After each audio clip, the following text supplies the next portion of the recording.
Si a alguien le preguntan si está mal o si pone en riesgo la democracia investigar a Vudú, seguramente uno tendría que decir que no, como tendría que decirlo frente a cualquier otra circunstancia que tenga que ver con la investigación de funcionarios del gobierno anterior o de este gobierno o de los que lo sucedan. Poner bajo la lupa de la justicia el accionar de los funcionarios públicos de ninguna manera pone en riesgo la democracia. Lo que sí pone en riesgo la democracia es hacerlo por afuera del Estado de Derecho. Es decir, aquel que supone que se puede llegar a obtener justicia arrasando con el Estado de Derecho está profundamente equivocado. Y yo creo que en la Argentina la discusión no es si se investiga a tal o cual exfuncionario o actual funcionario. La discusión es cómo se lo hace, para qué se lo hace, con qué fin se lo hace. Y la verdad es que uno a esta altura puede decir, y nosotros con más autoridad que muchos otros, porque lo venimos señalando desde hace mucho tiempo en el programa, que estamos desembocando en lo que nosotros llamábamos un estado de excepción, pero que también se puede traducir en un estado policial o en un estado de cosas donde se deja de lado el Estado de Derecho y la justicia se utiliza como instrumento de persecución, de revanchismo o lo que es peor aún, de extorsión. Y yo creo que ahí está la clave.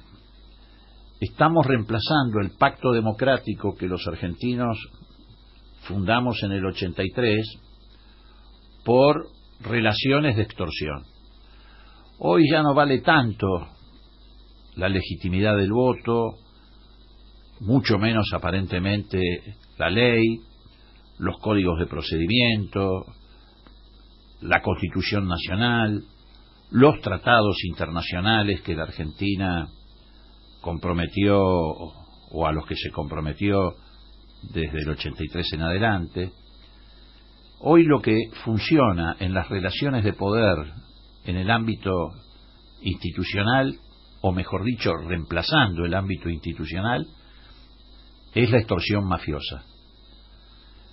La lógica que preside hoy el desenvolvimiento del poder en Argentina es la lógica de la extorsión mafiosa, que ha reemplazado todo otro tipo de relaciones entre el Parlamento, la justicia, el Poder Ejecutivo, es decir, los poderes instituidos, los poderes públicos. Y eso reemplaza a la democracia. La democracia en la Argentina está siendo reemplazada por el accionar de la lógica mafiosa y extorsiva. Todo es extorsión, de todos contra todos. Pero esto tiene un padre, digamos. ¿Por qué del diciembre del 2015 en adelante la Argentina empezó a regirse por esta lógica de la extorsión mafiosa? Bueno, porque es obvio que se alienta desde el gobierno. Los gobiernos en general perfilan la naturaleza de las etapas políticas que les toca protagonizar. El gobierno de Alfonsín, con sus aciertos y errores, caracterizó el esfuerzo por consolidar la democracia. El gobierno de Menem, bueno, fue un gobierno que puso el acento en afirmar la receta neoliberal de la década del 90 y llevar adelante un cambio estructural del Estado en favor de los grupos económicos concentrados, particularmente con sujeción a los acreedores externos. El gobierno de la Rúa, bueno, fue un gobierno que intentó repetir y continuar la receta del menemismo bajo otras formas, por decirlo de alguna manera. el gobierno de Néstor y Cristina seguramente va a ser caracterizado en el presente y en el futuro como el que hizo el intento de la inclusión social, del desendeudamiento y de la repolitización de la sociedad, es decir, volver a darle a la política un lugar central, como el que intentó darle Alfonsín en el proceso de reconstrucción democrática. Este gobierno, más allá de la aplicación de sus recetas económicas, que además exceden una mirada sobre la economía, sino que pretende un rediseño de la sociedad en un sentido que lleve a la concentración del poder, de las satisfacciones y de la calidad de vida en pocas manos, está generando un clima, un entorno de imposición de la voluntad política por vía de la extorsión mafiosa. Y entonces todo eso se transmite al conjunto de la estructura institucional de la Argentina. Voy a poner ejemplos prácticos de lo que quiero decir. Por ejemplo, Carrió, que actúa en nombre del gobierno, pero también de grupos dominantes, extorsiona al presidente de la Corte. Y 2 por 3 le dice, le voy a iniciar juicio político porque es un corrupto. El presidente de la Corte, Lorenzetti, que se debe sentir, digamos, hostigado, pero además debe tener alguna debilidad que lo lleva a aceptar esta lógica, recepta esta extorsión y actúa en consecuencia. Cada vez que lo extorsionan, en función de lo que el gobierno necesita, bueno, qué sé yo, levanta el teléfono, habla con su amigo Martín Irursun, que es el que maneja 2 salas de la Cámara Federal, y le dice, bueno, avanzá. ¿Avanzá con qué? Bueno, avanzá con lo que el gobierno está necesitando. Irursun, a su vez, bueno, seguramente se comunicará con Bonario y con algunos jueces afines, en este caso la mayor afinidad la tiene con Lijo, etcétera, y entonces los jueces actúan en consecuencia. A su vez los jueces también, algunos de ellos son extorsionados, como es el caso del Lijo, que la semana pasada el Colegio de Abogados de la calle Montevideo, que fue el que históricamente es el que reúne los estudios más importantes de Buenos Aires y que es el que históricamente defendió a los militares del proceso, etcétera, etcétera, presenta una denuncia contra el Lijo en el Consejo de la Magistratura diciendo que cajoneaba causas sobre corrupción. A la semana siguiente el Lijo, ¿qué hace? Ordena la detención de Vudú sobre la base de un fallo de ¿quién? De Irursun, fallo que está avalado por Lorenzetti, todos apretados por la extorsión mafiosa. ¿En qué consiste el fallo? Cambia no solamente la doctrina, cambian los códigos de procedimiento, el fallo que elaboró Irursun a medida de las necesidades de sus socios extorsionados y de la necesidad del gobierno. ¿Y en qué sentido lo cambia? Bueno, resulta que ahora vos podés ser detenido sin siquiera te hayan indagado. Es decir, vas preso porque sí, por una decisión política, ¿no? La figura de la indagatoria tiene que ver con el derecho a la defensa del imputado. Te llaman a indagatoria y vos ahí exponés. Y después de la indagatoria, el juez toma una decisión que puede ser procesarte, no procesarte, procesarte con prisión preventiva, sin prisión preventiva, etcétera, pero siempre después de la indagatoria. Nunca antes de la indagatoria te puede llevar a prisión, salvo que te pesquen en un delito infraganti, es decir, que vos estés robando un auto, la policía te aprenda, te pone a disposición del juez y te pesquen en un delito infraganti, es decir, que vos estés robando un auto, la policía te aprenda, te pone a disposición del juez y vas detenido a la indagatoria. Pero con la excepción de esa circunstancia, la indagatoria nunca puede ser posterior a la detención o al procesamiento, etcétera, porque es un acto de defensa de la persona. Bueno, ellos han cambiado esta doctrina, y ahora disponen las detenciones sin que medie este procedimiento. Y bueno, y así continúa toda esa cadena de presiones y de extorsiones, ¿no? El gobierno extorsiona, como lo revela una nota de Bonelli ayer en Clarín, extorsiona a los dirigentes sindicales diciéndole, bueno, si no acompañan la reforma del Código de Trabajo, que es una reforma que atrasa 100 años, y no acompañan todas las medidas que tienen que ver con la flexibilización laboral, nosotros los vamos a meter presos. Concretamente, la nota de Clarín, que normalmente está bien informada por las vinculaciones que tiene con el gobierno, revela que esa extorsión, en este caso debe haber 200 casos más, en este caso la hizo el ministro de Transporte Dietrich charlando mano a mano con Hugo Moyano, y le dijo claramente, si acompañás las reformas, sos nuestro interlocutor, si no, Macri va a tomar decisiones que te pueden llevar a la cárcel. Palabra más, palabra menos. Yo me imagino además que no solamente la extorsión está recayendo sobre Moyano, sino sobre buena parte de la dirigencia sindical, a la que estarán amenazando también, en esta lógica mafiosa, con carpetas, etcétera, etcétera. Extorsión mafiosa hubo en el caso de Gil Carbó. No solamente por las presiones que viene recibiendo desde hace 2 o 3 años, las tapas de los diarios, etcétera, etcétera, sino que hubo una extorsión mafiosa muy concreta que afectó su vida personal. El diario Clarín, creo que fue una nota de La Nata, pero no estoy seguro, publicó un celular de la hija, el número de teléfono de un celular de la hija, y a partir de ese momento la hija recibió 300 amenazas, insultos, amenazas, etcétera, etcétera. Es muy difícil resistir a eso. Es muy difícil. Y yo creo que no fue ingenua la publicación del celular de la hija, ¿no? ¿Por qué? Porque si se desata la presión mafiosa sobre un hijo tuyo, es muy difícil que una persona no se quiebre, digamos. Hay un factor emocional.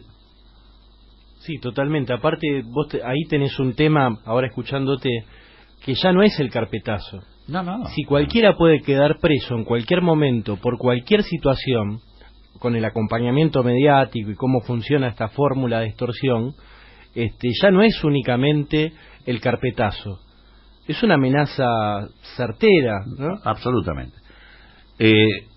Y bueno, y así podríamos desgranar y demostrar infinidad de actos de extorsión. Por eso resulta poco creíble que el gobierno llame al consenso. El gobierno busca el consenso mediante la extorsión. Y eso es una lógica mafiosa. Una lógica mafiosa. Extorsión también hubo, por ejemplo, cuando una fiscal descubrió que el presidente estaba orquestando una maniobra para que su familia y el grupo Sogma eludieran una deuda multimillonaria del Correo. ¿Y cómo terminó ese episodio? Con el presidente echando al procurador del Tesoro, a Carlos Balbín, porque no estaba de acuerdo con avalar esa maniobra, y a un hombre del riñón de él, que era, o es mejor dicho, Carlos Melconian, el presidente del Banco de la Nación, porque el Banco de la Nación no quería quedar implicado también en esa maniobra, que pretendía desembocar en una condonación del 92% de la deuda que el grupo mantenía, que el grupo Macri mantenía con el Correo, o con el pueblo argentino en definitiva, porque el Correo es estatal. Extorsión mafiosa hubo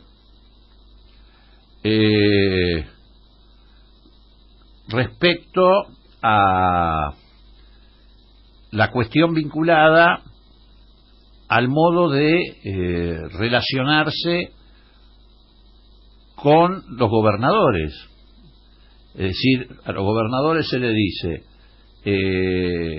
o ustedes se ajustan a las necesidades fiscales que tenemos nosotros, en todo caso el gobierno lo que hace es buscar el ajuste fiscal con la plata de otros, en este caso de las provincias, o nosotros avanzamos en la política que ya se viene implementando, que es darle plata por abajo de la mesa a la provincia de Buenos Aires, a la ciudad de Buenos Aires, dejar afuera el resto del país, y como lo tienen bajo extorsión al presidente de la Corte, sacar el fallo vinculado a que se le restituya a la provincia de Buenos Aires los fondos del conurbano, dejando al resto de las provincias en una situación de clara desventaja.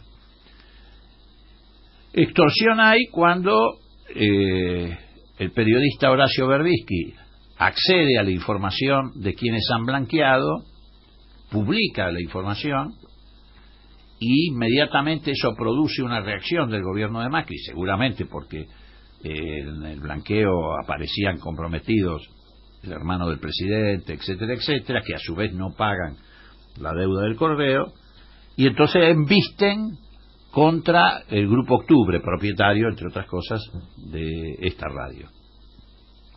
También con amenazas respecto al titular del sindicato de propiedad horizontal del Shooter, perdón, y contra los propios periodistas. ¿En qué deriva eso, entre otras cosas? En la extorsión que sobre la debilidad financiera del Grupo Indalo hace el gobierno para que lo saquen a Navarro del aire, entre otras cosas, yo creo que fundamentalmente porque había pasado a ser columnista de su programa precisamente Horacio Berbisky, que era el que había revelado esta maniobra que se produjo con el blanqueo, que le permite, a través de un decreto del presidente, blanquear a los parientes en relación directa. Bueno, extorsión hay obviamente sobre el Grupo Indalo. Cada vez que va a avanzar en una venta de sus activos, aparece algún juez impidiéndolo para seguir bajando el precio del valor de los activos de esa empresa, hasta que llegue un punto donde los amigos del presidente se queden gratis con la empresa, que en realidad es lo que están buscando. Entonces, todas las relaciones políticas hoy en la Argentina están signadas, manchadas por la extorsión mafiosa. Y esto es lo que está afectando a la democracia, no el procesamiento o eventualmente la investigación sobre vudú, si es que se hiciera en el marco del Estado de Derecho y no formara parte también de esta extorsión. ¿Por qué? Porque ¿cuál es la culminación de esta pretensión de extorsionar al conjunto de los actores políticos, sociales, sindicales de la Argentina? Imponer estas reformas, que es un eufemismo que utilizó el presidente, que se anunciaron en el Centro Cultural Kirchner del otro día, que apuntan precisamente no solamente a modificar las relaciones de poder en términos económicos en la sociedad, sino también, básicamente, reitero, a modificar la propia estructura social de la Argentina. Están extorsionando a todo el sistema político, al sistema sindical, a los medios de comunicación independientes, a los jueces, en fin, a todo el sistema institucional de la Argentina, para que acompañen esto que se ha constituido en la segunda estafa electoral que lleva adelante el gobierno de Macri. La primera fue en el 2015, cuando dijo que no iba a hacer todo lo que después hizo, y la segunda es esta, donde, como nosotros lo veníamos diciendo desde hace ya mucho tiempo atrás y durante la campaña electoral, ocultó no la pretensión de llevar adelante esta reforma, sino el contenido de estas reformas hasta después de la elección. Porque yo no sé cuál sería un resultado electoral si las elecciones fueran el domingo próximo, si hubieran estado en agenda, en el debate de la campaña electoral, las cuestiones que después terminó anunciando Macri en el Centro Cultural Kirchner, sobre la que después en el programa nos vamos a extender, porque tenemos dos invitados que van a hablar precisamente de la pretensión de llevar adelante la flexibilización laboral en un caso y de la reforma o de la destrucción, si se quiere, del sistema de la seguridad social en el otro caso. Así que vamos a omitir valoraciones sobre esto para dejarlo pendiente para los reportajes. Pero concretamente, toda esta extorsión está dirigida a poner de rodillas a la dirigencia social, política, sindical de la Argentina y a obligar a los legisladores a votar lo que ellos quieren. Que no es todo el paquete, yo quiero hacer una aclaración. Me parece que también en este sentido se miente, no van a elevar todo al Congreso. Lo más importante, la necesidad más inmediata que tiene el gobierno de Macri, que es la de apropiarse de 150 o 180 mil millones de pesos, si incluimos a los beneficiarios de la asignación universal por hijo dentro de los que van a ser ajustados por el cambio de la fórmula de movilidad, eso lo van a hacer por decreto. Porque ya tienen la puerta abierta, gracias al colaboracionismo de algunos sectores que en el Congreso le votaron aquella famosa ley de reparación histórica, donde además contrabandearon el blanqueo y que fundamentalmente dejó planteada la emergencia por litigiosidad del sistema previsional, que va a ser el pretexto que van a utilizar para meter un decreto de necesidad y urgencia, porque saben que el cambio de la fórmula de movilidad es altamente improbable que pase por el Congreso, a pesar de todas estas extorsiones mafiosas que están llevando adelante. Y que pretenden, reitero, el disciplinamiento. Ellos saben que en el caso nuestro, en el caso de quienes hemos sido electos por Unidad Ciudadana, no van a obtener ese resultado. Nosotros no vamos a arrodillarnos, no nos vamos a quebrar. Yo creo que esta ofensiva va a continuar en la medida en que les dé resultado, quebrando a algunos actores, y van a seguir con esta lógica, porque es la lógica que preside todas las decisiones que se toman en el ámbito gubernamental, reitero, para apoyar su acción política. La acción política del gobierno no se apoya ni en el diálogo, ni en el consenso, ni en la búsqueda de construcción de mayorías. La lógica de ellos se apoya en esta actitud extorsiva.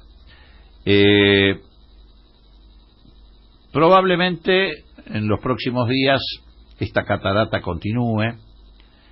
Yo sé que no es fácil que la mayoría de los argentinos pueda separar lo que es una genuina investigación de los actos de gobierno de esto que es una apretada permanente. Muy difícil.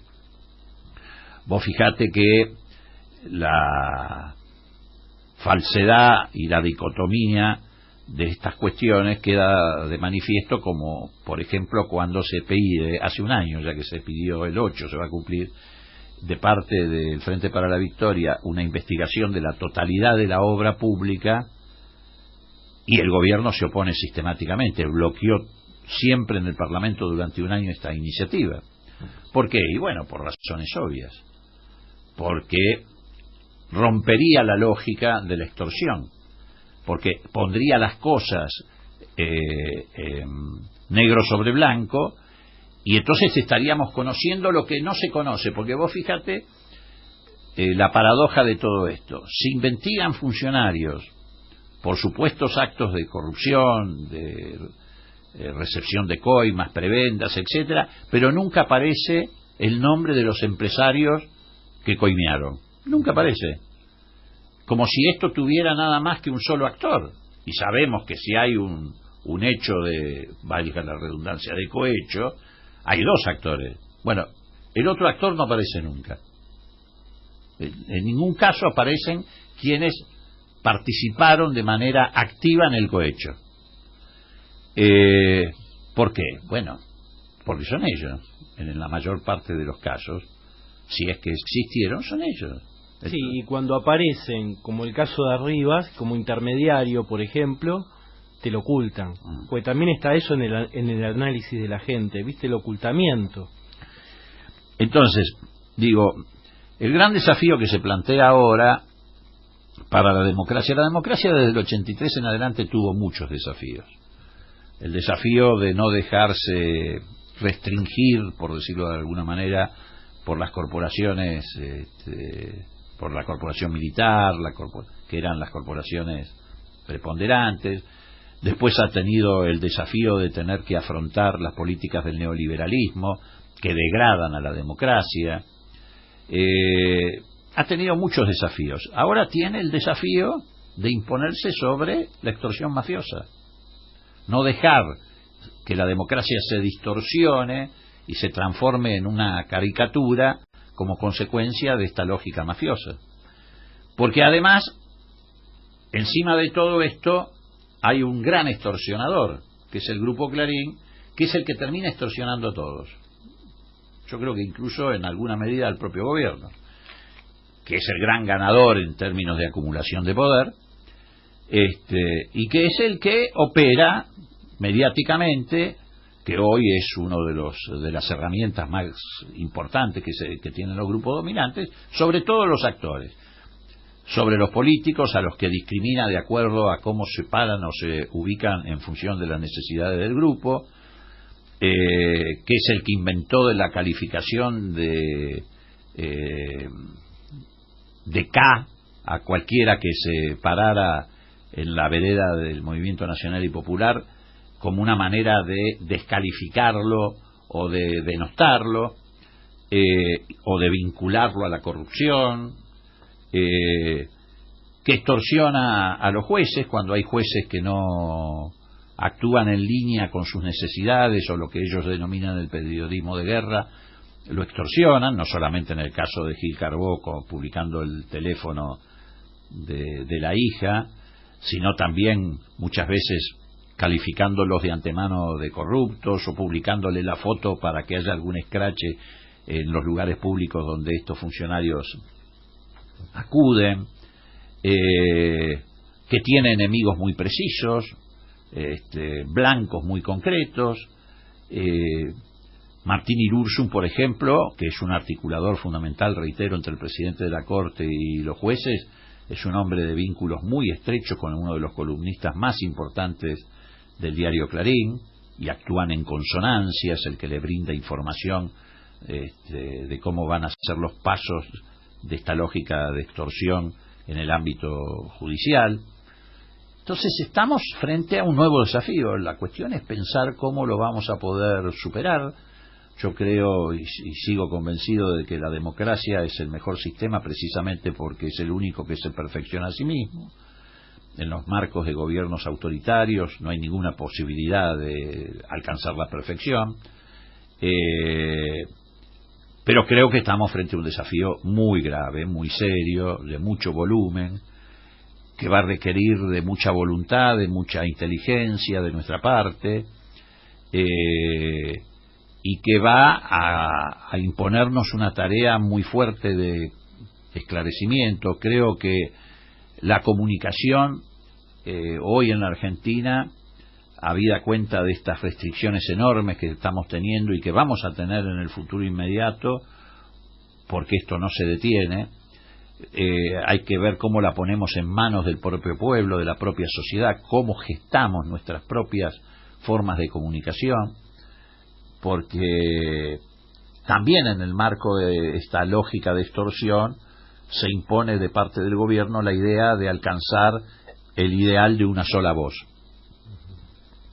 Van a seguir extorsionando a los medios de comunicación, que cada día son menos, que se apartan, digamos así, de el intento de modificar a la sociedad, de restringir libertades públicas, de recortar derechos y beneficios de los trabajadores, porque es muy fuerte el ajuste que se viene como para que se haga en el marco de un ejercicio pleno de la libertad, de las libertades públicas, de la pluralidad de voces, de un funcionamiento transparente de las instituciones. Es absolutamente incompatible.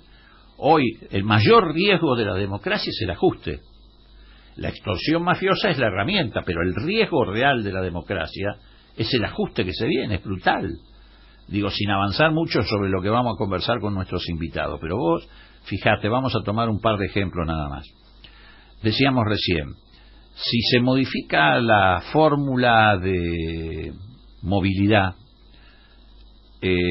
depende cuál sea el alcance. Estamos discutiendo un recorte que puede ir de los 100 a los 180.000 millones de pesos de un solo saque en el año 2018. Es una cifra de ajuste descomunal. ¿Por qué digo esto? Bueno, porque si recae sobre jubilaciones, pensiones no contributivas, ese ajuste rondaría los 110, 112 mil millones, etcétera, con una quita real de aproximadamente el 13% para los jubilados para el año que viene. Pero si esto también se extiende a la asignación universal por hijo, la quita es mucho mayor, mejor dicho, el recorte es mucho mayor. ¿Cómo se impone un recorte de ese volumen en el marco de una democracia plena que funcione? Es prácticamente imposible.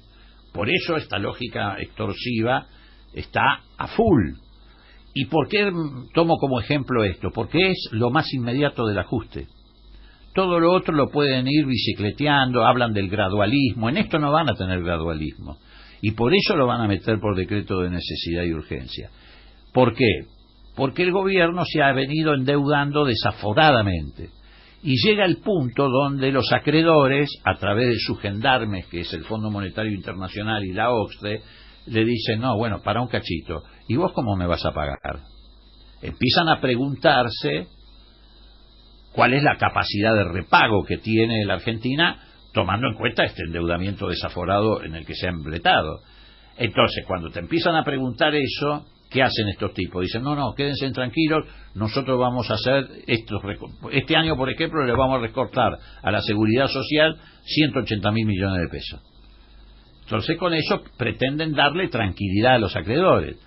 Y a más largo plazo, el Fondo Monetario Internacional, que tiene una mirada más prolongada, digamos, en el tiempo, ¿qué dice? Dice, bueno, nos tienen que asegurar que el régimen de jubilaciones y pensiones de la Argentina no va a seguir teniendo una tasa de sustitución del orden del 60, 62, 63%, sino que se va a reducir a la que tiene Chile, el 37%.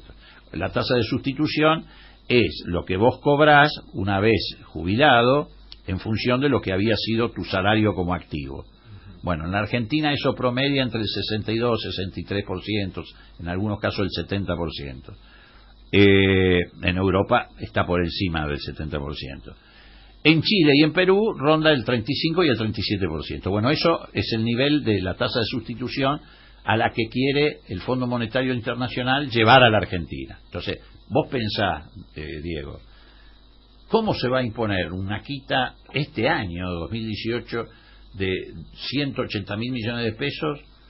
Y además, ¿cómo se va a modificar un régimen que hoy le permite a la gente cobrar entre el 62 y el 70% de su salario como haber jubilatorio por otro que se reemplace a mediano plazo y que te lleve al 37%? Si no es sobre la base de una imposición autoritaria, es muy fuerte. Porque en otros países del mundo, por ejemplo, para tomar el caso, digamos, el ejemplo que ellos tienen, que es en su cabeza Chile, una sociedad profundamente desigual. Bueno, esto, digamos, casi está naturalizado en Chile, pero en la Argentina no. En la Argentina hay toda una tradición de derechos, de beneficios, etcétera. Y hablando de tradición, quiero decir un par de cosas que tienen que ver con un diagnóstico previo que nosotros habíamos hecho, pero que cuando se confirma no deja de darnos algún tipo de satisfacción. Nosotros habíamos dicho, y lo hemos reiterado en este micrófono infinidad de veces, que este no es un gobierno de coalición de partidos, eso es otra ficción. Este es un gobierno de los CEOs, de las grandes corporaciones económicas, y lo de los partidos políticos que acompañan es nada más que una comparsa que mira por el otro lado del vidrio las decisiones que toman los gerentes de los CEOs en el gobierno. Y que esto más temprano que tarde iba a llevar a alguna contradicción entre lo que queda de la estructura del radicalismo dentro de Cambiemos con el gobierno. Algunas de estas contradicciones empiezan a manifestarse. Una de ellas, para mí la más importante manifestación en ese sentido, ha sido una declaración del presidente de la Convención Nacional del Radicalismo, que viene a ser el Congreso Nacional, es la máxima autoridad del radicalismo, Jorge Sapia, un abogado laboralista de Córdoba, que fue viceministro de Trabajo, en la que él dice: la reforma laboral atrasa un siglo.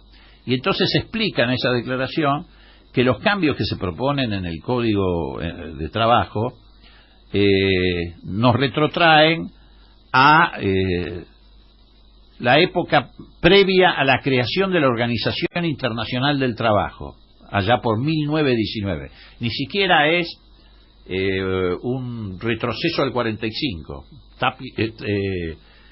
Sapia lo caracteriza como un retroceso anterior a la creación de la Organización Internacional del Trabajo, casi a la salida de lo que fue la esclavitud en el siglo XIX. Y concretamente dice, palabra más, palabra menos, que exhorta a los diputados del radicalismo: la Convención tiene el derecho de imponer comportamientos a los legisladores, a los bloques, diciéndole que tienen que rechazar de plano esta reforma laboral, que no pueden votarla, y que si la votan terminen de pintarse de amarillo. Me parece que esto va a instalar algún debate.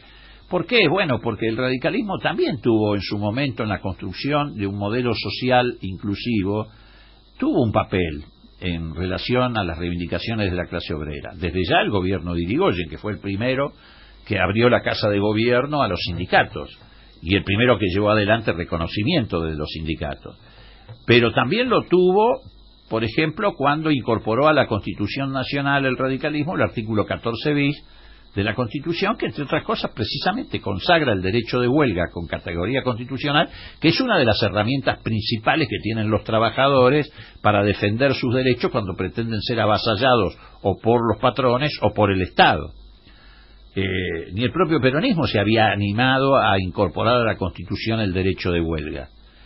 Y también se incorporó en ese artículo 14 bis, que impulsó en su momento el radicalismo, el concepto de que la seguridad social tiene que tener carácter público, universal e inclusivo, solidario, público, universal y solidario, que es lo que da la base al sustento constitucional de nuestro sistema de jubilaciones y pensiones, que es de reparto, solidario, etcétera. Entonces es muy difícil dejar todo eso atrás, muy difícil. Y va a tener un costo, y se están empezando a aparecer manifestaciones de disconformidad en ese sentido. Del mismo modo que están empezando a aparecer en muchos intendentes y algunos gobernadores que se dan cuenta de que, más allá de haber obtenido el triunfo bajo la sigla de Cambiemos, ahora se encuentran con que van a tener que ser ejecutores de un brutal ajuste fiscal, porque, reitero, el gobierno de Macri pretende hacer el ajuste sobre la base de que esto lo paguen los trabajadores, lo pague el conjunto de la sociedad, lo paguen las provincias. Es decir, es un ajuste que ahora va a llegar, incluso como está ocurriendo, a las economías regionales, etcétera, etcétera, y esto también va a generar inquietud, rebelión, dificultades, etcétera. Por eso, vuelvo al principio de este editorial, por eso se ha desatado esta tormenta de extorsiones, porque se ha llegado a un punto muy crítico. Siempre los modelos neoliberales llegan a encrucijadas de esta naturaleza, porque uno tiene que tener en claro que el endeudamiento no es eterno, no es permanente. Todos los gobiernos neoliberales que se han apoyado en el endeudamiento como palanca para sostenerse han terminado en situaciones muy críticas. Todas las crisis de deuda que tuvo económicas que tuvo la Argentina, en general estuvieron asociadas a crisis de deuda. La del 82 de Sigó, que culminó la gestión de Martínez de Osa, que el famoso ministro que dijo no apuesten al dólar, y a los pocos días o a las pocas horas se produjo una devaluación violenta. La crisis del 89, cuando Cavallo salió a trabar los créditos del Fondo Monetario Internacional al gobierno de Alfonsín para provocar el golpe de Estado económico y el cambio de paradigma económico en la Argentina, y la del 2001. Son todas crisis asociadas a las crisis de deuda. Y este gobierno todavía tiene oxígeno para seguir con su política de endeudamiento desaforado, pero ya empiezan a aparecerle dificultades. Por eso tiene que mostrar a los organismos internacionales, que son, reitero, los que monitorean y hacen de gendarme del sistema financiero internacional, le tienen que mostrar la voluntad de hacer recortes para asegurar el repago de la deuda.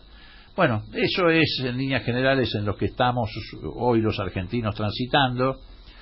Me parece que hay que hacer un enorme esfuerzo por lograr que haya una amplia articulación que salve la democracia de esta extorsión mafiosa, que la libere de esta extorsión mafiosa, porque si no liberamos a la democracia de este comportamiento, estamos con muchas dificultades y podemos retroceder, así como estamos retrocediendo en términos de organización social y de modelo económico, podemos retroceder muchísimo también, y de hecho está ocurriendo, en términos de el pacto democrático que los argentinos habíamos logrado fundar de 1983 en adelante.